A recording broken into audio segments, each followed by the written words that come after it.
इयत्ता 8वीच्या सर्व विद्यार्थ्यांना बेटा नमस्कार. मी निलेश पवार सर. बेटा आज आपण इयत्ता 8वीचा जो इतिहास आहे हा इतिहास पाठ आपण अभ्यासणार आहोत रे बेटा. या पाठामध्ये आपण जो पहिला धडा आहे तो पहिल्या धड्याला आता इथं आपण अभ्यासणार आहोत. ओके, ठीक आहे. पहिला जो धडा आहे तो आपण काय करणार आहोत या पाठामध्ये अभ्यासणार आहोत. ठीक आहे, चला पुस्तक ओपन करून घ्या आणि हे जे धडे आहेत हे बेटा फक्त तुम्हाला इयत्ता 8वीच्या हिशोबाने न राहता हे तुम्हाला MPC UPC scholarship NTS MTS च्या सर्व परीक्षांसाठी मौलाचं मार्गदर्शन या धड्यातनं तुम्हाला या विषयातनं तुम्हाला मिळणार आहे आणि आपल्या चॅनल थ्रू मिळणार आहे आणि तेही फ्री ऑफ कॉस्ट मध्ये एमपीसी यूपीसी तयारी तुम्हाला इथूनच सगळी करून मिळणार असल्या कारणाने त्यामुळे तुम्ही रोज व्यवस्थित आपल्या लेक्चरला अटेंड राहत चला. आणि ज्यावेळेस आपलं लेक्चर व्हिडिओ अपलोड होतो युट्यूबला तर तुमच्याकडे ऍटलीस्ट 4 रंगाचे विविध हायलायटर्स तुमच्या जवळ ठेवा. त्यामध्ये एक पिवळा, एक हिरवा, एक लाल आणि एक गुलाबी असे तुम्ही काय करा 4 रंगाचे हायलायटर्स ते तुमच्या बरोबर सोबतच ठेवा बरं का, कंपल्सरी ठेवा. ठीक आहे. तर आजचा जो पाठ आहे बेटा तो पाठाचं नाव आहे इतिहासाची संसाधने. या इतिहासाच्या संसाधनामध्ये आपल्याला ना बेटा आपण इतिहासामध्ये आपण काय पाहतो बेटा मागील पाठामध्ये आपण प्राचीन आणि मध्ययुगीन इतिहासाचे जे काही साधन आहेत त्याचा अभ्यास आपण केला होता. यामध्ये या पाठामध्ये आता काय आहे तर आपण आधुनिक भारत जो आहे ना त्या आधुनिक भारताचा आपण काय करणार आहे अभ्यास करणार आहोत. ओके, तर या पाठामध्ये आपण भौतिक, लिखित आणि मौखिक या साधनांचा समावेश झालेला आपल्याला पाहायला मिळतंय. ओके, भौतिक म्हणजे काय हो, भौतिक असे संसाधन आहेत बेटा, असे साधन आहेत भौतिक साधनांमध्ये जिथे वस्तू, एखादी वास्तू, एखादं शिल्प, एखादी नाणी, एखादं पुतळा, एखादं पदक हे सर्व काही तुमच्या कशामध्ये येतं भौतिक साधनांमध्ये येतात बरं का. यानंतर नाही बेटा लिखित. लिखित म्हणजे जे लिहिलेलं असतं. आता लिहिलेले जे साधन आहे ते बेटा याचे खूप सारे अनेक प्रकार आहेत. ओके, एक करून मी तुम्हाला पुढे सांगतो. जसे की नियतकालिका आहे, वृत्तपत्रे आहेत, पत्र आहेत, त्याचबरोबर आत्मचरित्र आहे, चरित्र आहे, असे अनेक प्रकार आहेत जे लिखित साधनांमध्ये येतात. यानंतर ना बेटा आपण अभ्यासणार आहोत मौखिक साधनं म्हणजेच जे आपण बोलतो त्यानुसार त्याचं मौखिक साधनं तुम्हाला याच्यामध्ये तुम्हाला पाहायला मिळतात बेटा. हे जे साधन आहेत आधुनिक तंत्रज्ञानाच्या सहाय्याने ना आपण 3 विविध पद्धतीमध्ये अभ्यासू शकतो. पहिला जो येतो बेटा तो आहे द्रवक. द्रवक म्हणजे ज्याला आपण डोळ्याने पाहू शकतो जसे की पेंटिंग वगैरे जे आहे आणि तुमचे जे भौतिक साधन आहेत हे आपण पाहू शकतो बरोबर आहे, तर ते द्रवक झाले. त्याचबरोबर श्राव्य. श्राव्य म्हणजे जे तुम्ही ऐकू शकता म्हणजे म्युझिक वगैरे जे आहे ना ते तुम्ही ऐकू शकता. करेक्ट आहे. हा, ध्वनी ऐकता ना तुम्ही, हा, तर तेच संगीत. त्यानंतर येतो बघा द्रवक आणि श्राव्य. द्रवक आणि श्राव्य. द्रवक आणि श्राव्य म्हणजे काय तर आपण टीव्ही वरती वगैरे आज बघतो टेलिव्हिजन वरती बरोबर आहे. हा, तर त्या ह्याच्यामध्ये आपल्याला काय दिसतो टीव्ही वरती पडद्यावरती आपल्याला एखादी गाणी वगैरे चालू असतात आणि त्याच्या बरोबर त्या गाणी बरोबर आपल्याला गाण्याचा आवाज त्या गीतकारचा आवाज सुद्धा ऐकू येतो आणि त्या दोघांच्या याच्यावरती जे हिरो हिरोईन आहेत ते नृत्य करत असतात बरोबर आहे. तर हे झालं बेटा द्रवक श्राव्य. तर अशाच पद्धतीने थिएटरमध्ये गेल्यानंतर आपण भरतनाट्यमचे डान्स वगैरे कुचिपुडीचं डान्स आपण असं बघतो की नाही, कथ्थकली आणि भांगरा हे नृत्य बघतो. हे नृत्य कोणीतरी सादर करत असतो आणि मागे म्युझिक कोणीतरी प्ले करतो आणि गायक कोणीतरी गात असतो बरोबर आहे. तर आपण पाहताना आपण फक्त असं वाटतं की समोरचे परफॉर्म करायला लागलेत आपण त्यांच्याकडे लक्ष देतो का म्युझिशियन कोण म्युझिक वाजवायलाय किंवा जो संगीतकार आहे जो गीत गाणारा गायक आहे तो कोण आहे तो कसं गातो हे आपण पाहतो का नाही, आपण त्यांच्याकडे पाहतो जो परफॉर्म करतो कला सादर करतो बरोबर आहे. त्याला द्रवक आणि श्राव्य असं म्हणतो, साधनांचा समावेश होतो. ओके, त्यामध्ये भौतिक साधने आता मी तुम्हाला म्हणलेलं आहे इतिहासाच्या भौतिक साधनांमध्ये विविध वस्तू वास्तू नाणी पुतळे आणि पदके यांचा साधनांचा समावेश करता येईल बर का. यामध्ये आपण पहिला आपण बघणार आहे इमारती व वास्तू जे की भौतिक साधनांचाच काय आहे एक भाग आहे. ओके बेटा, जर चॅनल आपल्याला तुम्हाला जर आवडत असेल तर लाईक करा, शेअर करा आणि सबस्क्राईब करायला मात्र विसरू नका. आणि आपल्या चॅनलला तुमच्या सर्व मित्रमैत्रिणींमध्ये सगळ्यांना शेअर करा आणि त्यांनाही ही माहिती पोचू दे, त्यांनाही आपलं धडा कळू दे आणि आपलं चॅनल त्यांच्यापर्यंत पोचू दे, जेणेकरून त्यांना अभ्यासाला मदत मिळेल. त्यासाठी आपल्या चॅनलला त्यांच्यापर्यंत शेअर करा आणि त्यांना याबरोबर मलाही तुम्ही चॅनल शेअर करून सपोर्ट करा आणि सबस्क्राईब करायला मात्र विसरू नका बेटा. ओके, तो चला बेटा. तर इमारती व वास्तू, आता आपण इमारती आणि वास्तू आपण अभ्यासणार आहोत बरं का. यामध्ये आपण काय करणार आहे, आधुनिक भारताच्या इतिहासातील कालखंड हा युरोपीय म्हणजे विशेषतः ब्रिटिश सत्ताधीश आणि संस्थानकांच्या राज्यकारभाराचा काळ मानला जातो बरं का. तर आधुनिक भारताचा कालखंड आहे ना, तर हे कालखंड कुणासाठी निगडीत आहे हो बेटा, हे कुणाच्या इतिहासाची निगडीत आहे. हा कालखंड युरोप, आता युरोप आहे ना हा एक संघ आहे बेटा. युरोप काय एक संघ आहे ज्यामध्ये 14 ते 16 असे विविध देश आहेत आणि त्या देशांमध्ये एक विशिष्ट देश आहे जो की ब्रिटिश. या ब्रिटिशच्या सत्ताधीशांनी आणि तिथल्या संस्थानिकांनी आपल्या भारतामध्ये येऊन राज्यकारभार केला आणि हा त्यांचा राज्यकारभाराचा काळ आपण मानला जातो बरं का. ठीक आहे. तर या काळात विविध इमारती, पूल, रस्ते, पाणपोय, कारंजे यासारखे वास्तू बांधल्या गेल्या.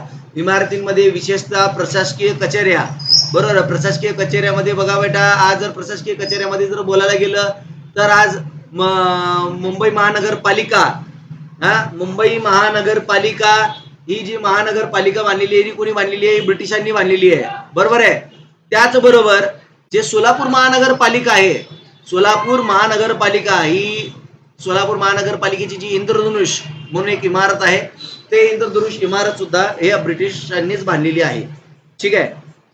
तर प्रशासकीय कचेऱ्या, त्याचबरोबर बहुतांश court, Bombay high court, Delhi high court, हे कचेऱ्या कुठल्या आहेत रे, प्रशासकीय कचेऱ्याच आहेत ना.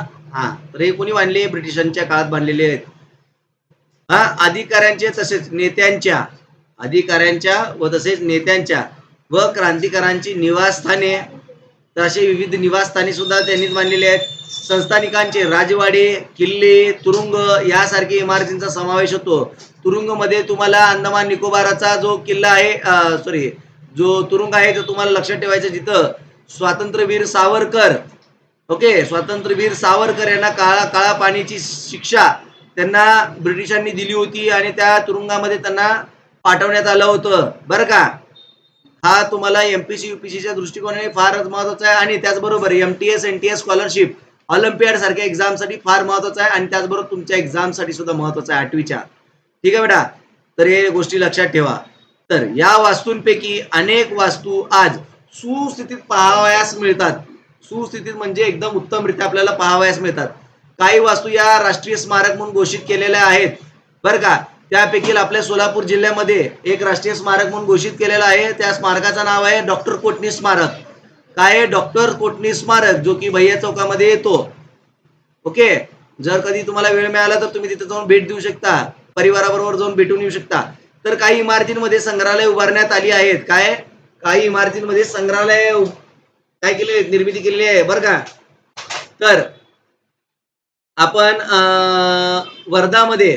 वर्धामध्ये सेवाग्राम आश्रम म्हणून एक आश्रम आहे. तिथे आपण जर भेट दिली तर गांधी युगाच्या काळामध्ये तिथे जे इतिहासाविषयीची जी माहिती आहे ती माहिती तिथे तुम्हाला मिळते. म्हणजे ते एक संग्रहालय आहे जे गांधींच्या विषयी, महात्मा गांधींच्या विषयीची माहिती तुम्हाला, त्यांच्या जीवनपटावरची जी माहिती आहे ती माहिती तुम्हाला त्या संग्रहालयामध्ये पाहावयास मिळते आणि त्यांची जी वस्तू आहेत ते वस्तू सुद्धा, काही वस्तू तिथे जतन केलेल्या आहेत बरं का. ते तुम्ही पाहू शकता सहकुटुंब. ठीक आहे. तर इथे एक उदाहरण दिलेलं आहे, अंदमान येथील सेल्युलर जेल. याच जेलमध्ये स्वातंत्र्यवीर सावरकर यांना काय केलं होतं, ब्रिटिशांनी कैद केलं होतं बरं का. त्या वस्तूंना भेटी दिल्यानंतर ना आपण तत्कालीन इतिहास, स्थापत्यशास्त्र म्हणजे काय, एखादी बिल्डिंग किंवा एखादं राजवाडा वगैरे जे निर्मिती केली ते त्याचं डिझाईन वगैरे जे असतं ना बेटा, हे या स्थापत्यशास्त्राच्या ह्याच्यामध्ये. तर स्थापत्य म्हणजे बांधकाम आणि शास्त्र म्हणजे त्याच्यामध्ये वापरलं गेलेलं जाणारं विज्ञान. ओके, म्हणजे बांधकाम क्षेत्रातलं जो वैज्ञानिक तंत्रज्ञान आहे, तर त्याला त्या शास्त्राला आपण म्हणतो स्थापत्यशास्त्र. वस्तूच्या स्वरूपातून वस्तूच्या स्वरूपावरून त्यावेळीची आर्थिक संपन्नता या विषयाची आपल्याला माहिती मिळते रे बेटा. बरं का, या सगळ्या गोष्टीवरनं त्या काळात कशी आहे, जी आर्थिक संपन्नता आहे, ऐश्वर्य संपन्नता आहे, किंवा त्या काळातलं जे पैशाचा जो काही उलाढाल आहे तो कसा केला जायचा या पद्धतीची माहिती, विस्तृत माहिती आपल्याला या वास्तूंना आपण भेट दिल्यानंतरच आपल्याला कळते. आणि त्यासाठी आपल्याला इतिहासाचा अभ्यास करणं किती महत्व असतो हे आता तुमच्या लक्षात आलं असेलच. की जसे अंदमान येथील सेल्युलर जेलला भेट दिल्यावर स्वातंत्र्यवीर सावरकर यांच्या क्रांतिकार्याविषयी, कशाविषयी, क्रांतिकार्याविषयी मुंबईतील मणी भवनाला किंवा वर्धा येथील सेवाग्राम आश्रमाला भेट दिल्यावर तुम्हाला गांधी युगाच्या इतिहासाविषयीची माहिती आपल्याला इथं मिळते रे बेटा.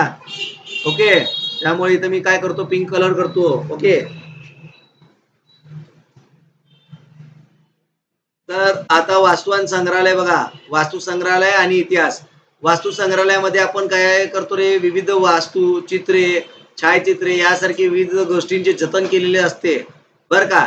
तर पुण्यातील आगा खान पॅलेस, आगा खान पॅलेस हा तुमच्यासाठी महत्वाचा क्वेश्चन आहे. आगा खान पॅलेस वरती रिकामी जागेवरती तुम्हाला प्रश्न बनतो. त्याचबरोबर 2 मार्काचा प्रश्न आगा खान पॅलेस यांच्यावरती बनतो.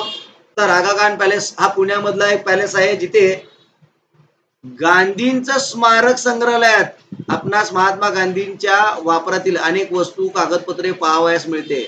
काय पाहावयास मिळते रे तुम्हाला त्या स्मारकामध्ये, आगा खान पॅलेस मध्ये? तर महात्मा गांधींच्या जीवनाच्या विषयीचे जे काही वस्तू आहेत, त्यांचे जे कागदपत्रे आहेत, ओके, तर त्या सर्व वस्तू किंवा कागदपत्रे तुम्हाला तिथे त्या पॅलेसमध्ये पाहायला मिळते. त्यामुळे ते वस्तू संग्रहालय आहे आणि एक महत्वाचा इतिहासाच्या निगडीत हा एक पर्यटन स्थळ देखील आहे, हे तुम्ही विसरून चालणार नाही. त्यामुळे एखाद्या वेळेस सहकुटुंब पुण्यामध्ये गेला तर या आगा खान पॅलेसला निश्चित भेट द्या. ठीक आहे, पुढे जाऊया वेळ न घालवता. आता आपण पाहणार आहे बेटा पुतळे व स्मारके. हे सुद्धा आपल्याला तितकंच महत्वाचं आहे पेपरच्या दृष्टिकोनाने. 8वीच्या पेपरच्या दृष्टिकोनाने हा महत्वाचा आहे. तर स्वातंत्र्यपूर्व व स्वातंत्र्यानंतर, स्वातंत्र्यपूर्व म्हणजे काय हो, 1947च्या अगोदरचा काळखंड बर का. म्हणजे 1946, 1945, 1944 हा जो काळखंड आहे हा स्वातंत्र्यपूर्व म्हणतो काळखंड. या काळखंडाला स्वातंत्र्यपूर्व म्हणतो.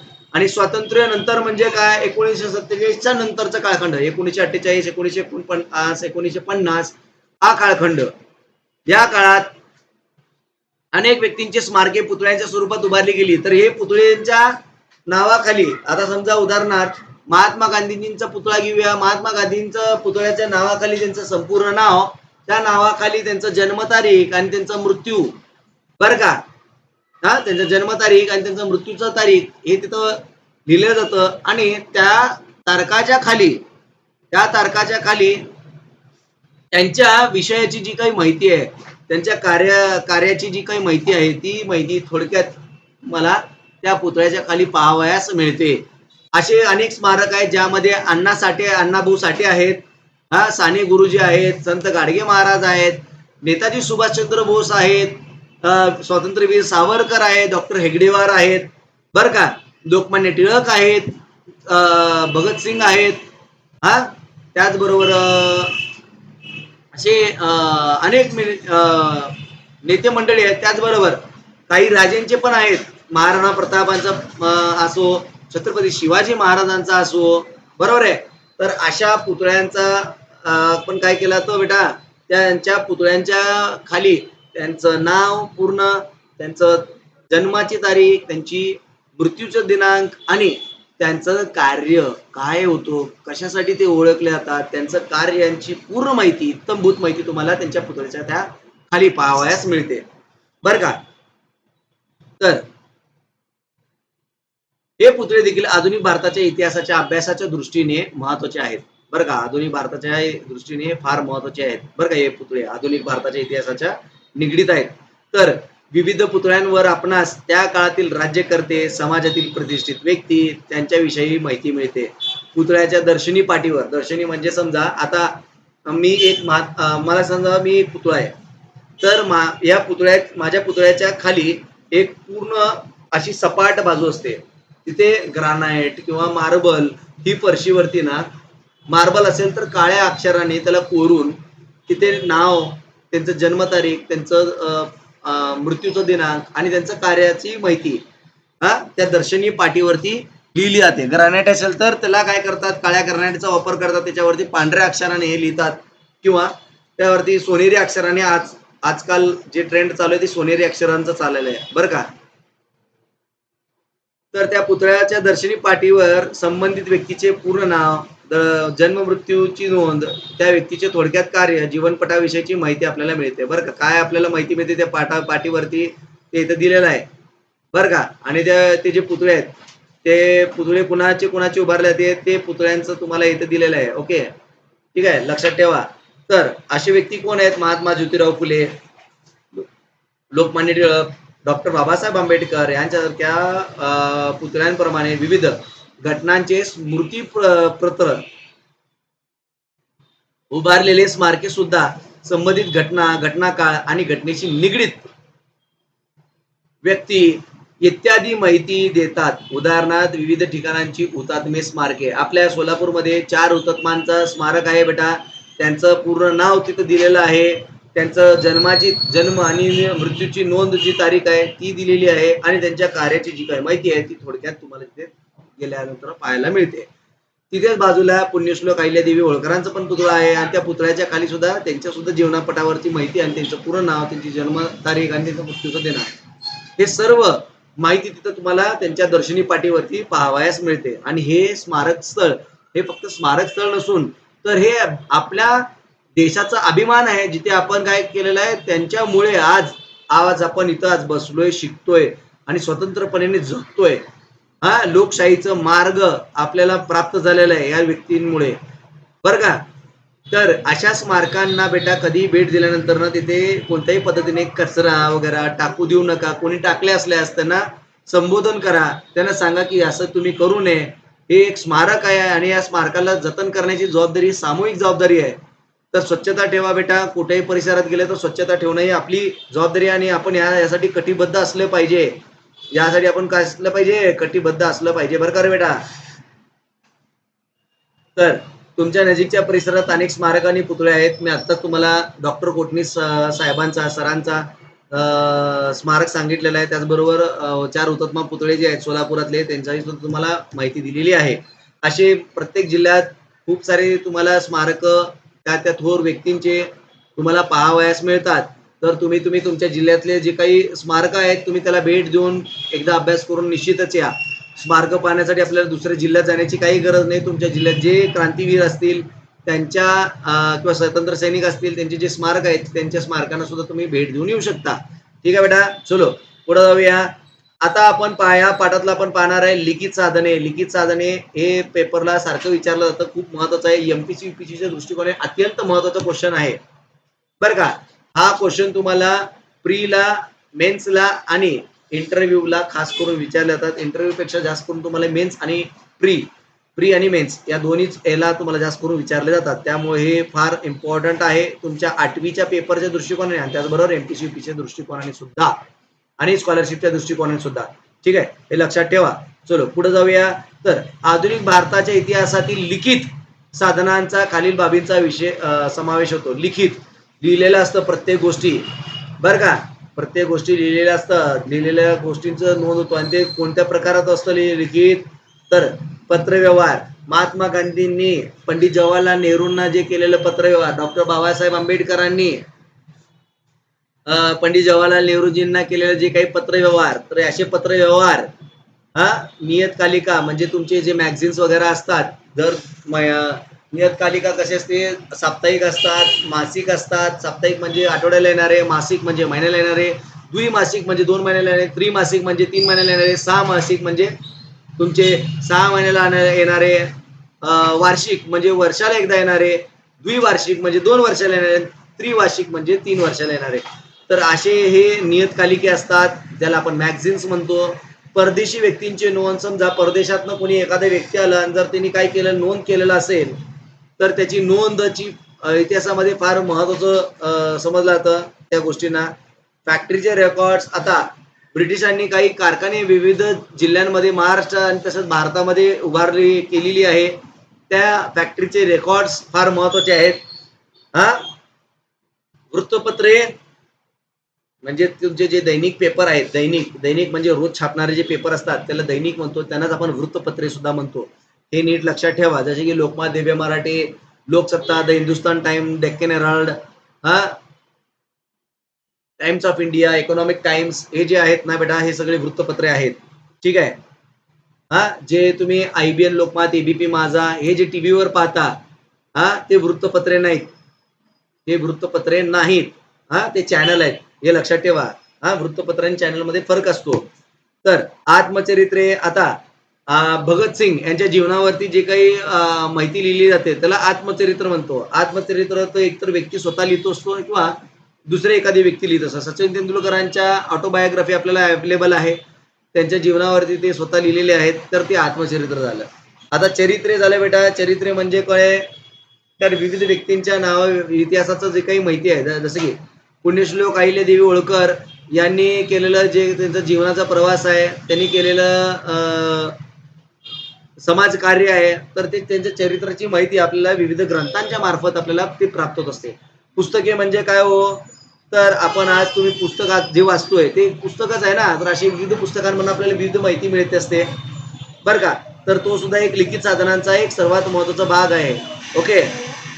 आज जे तुम्ही इतिहास पुस्तकातला हा जो धडा शिकताय तो सुद्धा एक लिखित साधनच आहे, ज्यातनं इतिहास कसं लिहिला तर कसा अभ्यास करायचा असतं हे सुद्धा तुम्हाला या पुस्तकातनं पाहावयास मिळतं. कळलं का? लाईव्ह उदाहरण तुमच्याच पुस्तकातलं. आता वृत्तपत्रे आणि नियतकालिका हे तुम्हाला कळालं असेल. हा ठीक आहे. तर हे MPCच्या UPCच्या दृष्टिकोनाने ह्या अत्यंत महत्वाचा पार्ट आहे. ठीक आहे. तर वृत्तपत्रांमधून आपणास समकालीन घटनांविषयीची माहिती मिळते. त्याचबरोबर एखाद्या घटनेचे सखोल विश्लेषण, मान्यवरांचे मतमतांतर, अग्रलेख प्रसिद्ध होत असतात. बरोबर आहे. तर वृत्तपत्रांमधून या सगळ्या गोष्टी आपल्याला माहितीच आहे, या सगळ्या गोष्टी आपल्याला प्राप्त होतात. आता मान्यवरांचे मतमतांतरे म्हणजे काय रे हो? मान्यवरांचे मतमतांतरे म्हणजेच दोन मान्यवर पकडूया, राहुल गांधी आणि पंतप्रधान नरेंद्र मोदी यांचे काय होत असतं. नरेंद्र मोदी त्यांच्या पद्धतीने ते त्यांची बाजू मांडतात. राहुल गांधी हे त्यांच्या बाजूने काय करतात, ते त्यांची मतं मांडत असतात. बरोबर आहे. तर हे दोघं सुद्धा आपापल्या बाजूने आपापली मतं मांडत असतात. आपण समाज म्हणून, आपण एक व्यक्ती म्हणून, या भारताचे प्रतिनिधित्व म्हणून आपली जबाबदारी आहे की कोण खरं कोण खोटं याचं आपल्याला समजून घेणं आणि त्यांना पुढाकार करणं किंवा आपली बाजू जो मांडत असतो त्यालाच आपण सपोर्ट करणं ही गरजेचे असतं. मग तो व्यक्ती कोणी का असेना. बरं का. तर हे प्रत्येकाच्या याच्या अनुसार विचारानुसार कल्पनेनुसार तो मतांतर सापडू शकतो. तुम्हाला काही जणांना मोदी आवडत असतील, काही जणांना राहुल गांधी आवडत असतील किंवा काही जणांना अन्य कोणी नेता आवडत असतील, त्यांचे मत स्टेटमेंट. बरं का. उदाहरण म्हणून मी दिलेलं आहे. ओके बेटा, समजण्यासाठी इझिली आपल्याला समजून जात आहे. अग्रलेख प्रसिद्ध होत असतात. हा अग्रलेख म्हणजे लेख वगैरे प्रसिद्ध होत असते. बरं का. आपल्याला त्या काळातील राजकीय, सामाजिक, आर्थिक, सांस्कृतिक घडामोडींची माहिती आपल्याला प्राप्त होते, म्हणजे मिळत असते. स्वातंत्र्यपूर्व काळात बरं का आपल्याला काय माहिती प्राप्त होते हे यातून आपल्याला आता आपल्याला इथं कळालेलं आहे. ठीक आहे. तर स्वातंत्र्यपूर्व काळात ज्ञानोदय हे जे आहेत आता पेपरचे नावं हे अत्यंत महत्वाचे MPCच्या दृष्टिकोनाने हे नीट लक्षात ठेवा. स्वातंत्र्यपूर्व काळात ज्ञानोदय, ज्ञानप्रकाश, केसरी, दीनबंधू, अमृत बाजार पत्रिका यासारखी वृत्तपत्रे लोकजागृतीची महत्वपूर्ण साधने होती. म्हणजे ब्रिटिशांच्या विरुद्ध आपल्या भारतीय लोकांना मदत करण्यासाठी जे भारतीयांची जी काही माहिती आहे, नेत्यांची जी काही माहिती आहे, ती माहिती या वृत्तपत्रांच्या मार्फत छापली जायची बेटा. तर हे आपल्याला स्वातंत्र्यपूर्व काळातले काही वृत्तपत्रे जे खूप महत्वाचे आहेत. तर या काळात या वृत्तपत्राद्वारे आपल्याला ब्रिटिश सरकारची भारताविषयीची जी धोरणे आहेत, त्यांचे भारतावरील परिणाम यांच्या विषयीचा अभ्यास आपल्याला करता येतो. कळलं का. तर ब्रिटिश काळात ब्रिटिश काळात वृत्तपत्रे केवळ राजकीय नव्हते तर सामाजिक प्रबोधनाचे साधने म्हणूनही काम करीत होते. सामाजिक प्रबोधनाचं सुद्धा काम हे वृत्तपत्रांचं होतं बेटा. सामाजिक प्रबोधन म्हणजे काय, तर लोकांमध्ये आपल्या धर्माविषयीची असलेली, आपल्या संस्कृतीविषयी असलेली आणि वेगवेगळ्या धर्मांच्या वेगवेगळ्या संस्कृतीचं एकोपा संगोपा आणि आपण एक बंधुता निर्माण करून या देशाला कसं पुढे घेऊन जाता येईल अशी ज्ञान प्रबोधनाची, अशी प्रबोधनाची, सामाजिक प्रबोधनाची माहिती सुद्धा आपल्याला या वृत्तपत्रांच्या मार्फत केली जात होती बरं का.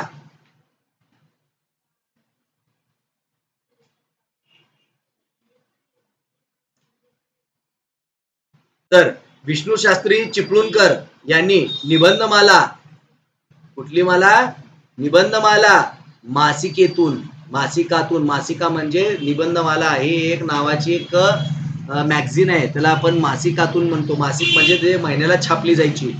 तर लोकहितवादी उर्फ गोपाळ हरी देशमुख यांनी प्रभाकर या साप्ताहिकातून म्हणजे फक्त आठवड्याला एकदाच ते छापले जाणार, लिहिलेले शतपत्रे यातून विविध सामाजिक व सांस्कृतिक विषयांवर भाष्य केलेले आहेत बर का. कोण कोण कोणाकोणाचे नाव इथं आता दिलेले आहेत.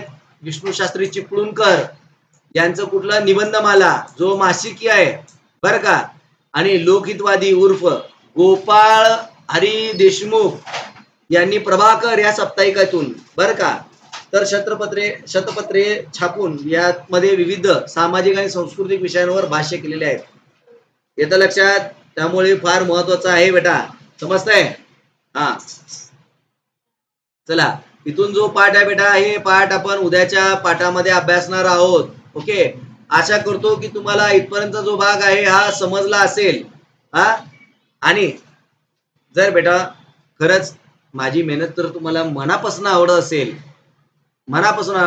असेल तर बेटा प्लीज रिक्वेस्ट आहे की तुमच्या या सराला, निलेश सरांना हेल्प करा, त्यांना सपोर्ट करा, त्यांना इतर विद्यार्थ्यांपर्यंत पोहोचवा ज्यांच्याकडे चांगले क्लासेस लावण्यासाठी अफोर्ड करू शकत नाही. तर त्यांच्यासाठी फ्री प्लॅटफॉर्म आहे बेटा, जसं तुमच्यासाठी आहे तसं इतरांसाठी सुद्धा आहे. So please it is a very humble request. Okay, तर त्या सगळ्या तुमच्या फ्रेंड सर्कलला आपलं चॅनल पाठ शेअर करा, पोचवा त्यांना लाईक करायला लावा, सबस्क्राईब करायला लावा, तुम्हीही देखील करा बर का. Okay, it's a request. Okay, तर मला आशा आहे माझे विद्यार्थी मला नक्कीच सपोर्ट करतील. हा, एका नवीन वळणावरती आपण आलोय, तर आशा आहे की तुम्ही यामध्ये मला सपोर्ट कराल. ओके, सो तुम्हाला काही डाऊट्स असतील बेटा, शंका असतील, एखादं पाठ कन्सेप्ट कळालं नसेल तर कमेंट बॉक्समध्ये तुमचं ते शंका टाका, मी त्याचं उत्तर लगेच देईन तुम्हाला कमेंट बॉक्समध्ये.